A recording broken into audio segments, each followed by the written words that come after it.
Hello students, in this video we'll discuss divergence and curl of vector fields. If we're given a vector field v of x and y, and for this problem we're going to set v of x, y to be a three-dimensional vector field. This works equally well for two-dimensional vector fields. F of x, y, z I hat plus g of x, y, z j hat plus h of x, y, and z k hat. We're going to define divergence of v, also written as gradient dot v, to be what?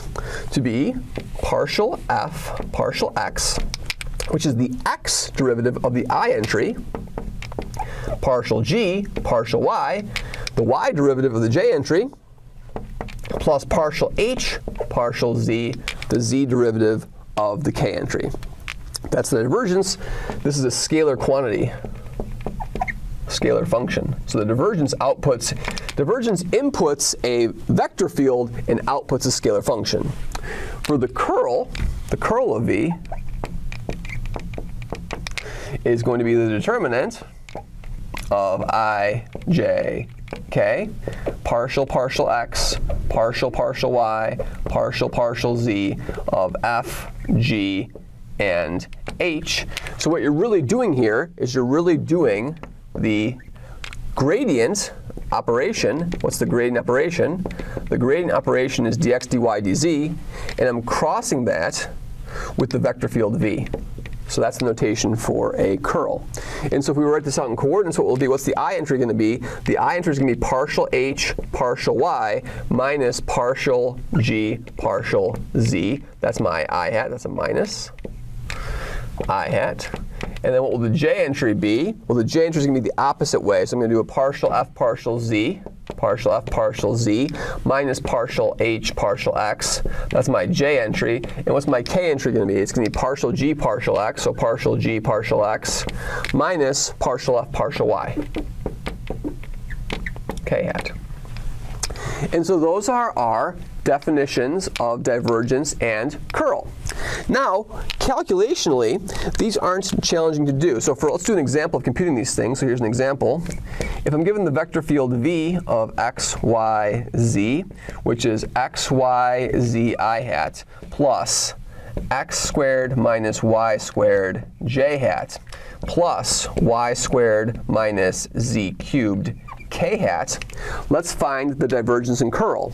The divergence of this vector field v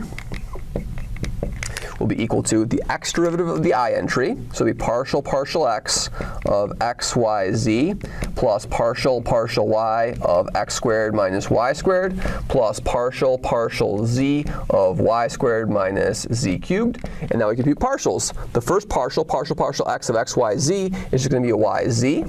Then I have partial y of negative y squared. That'll be a negative 2y. And then finally partial z of y squared minus z cubed. That's minus 3z squared. And that's your divergence. It's a new scalar function. It's a scalar function. Let's also do the curl of v. So this is a little more involved. This will be the determinant of I, j, k,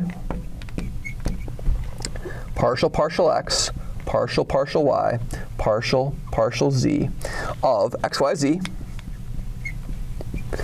and then x squared minus y squared, and then y squared minus z cubed.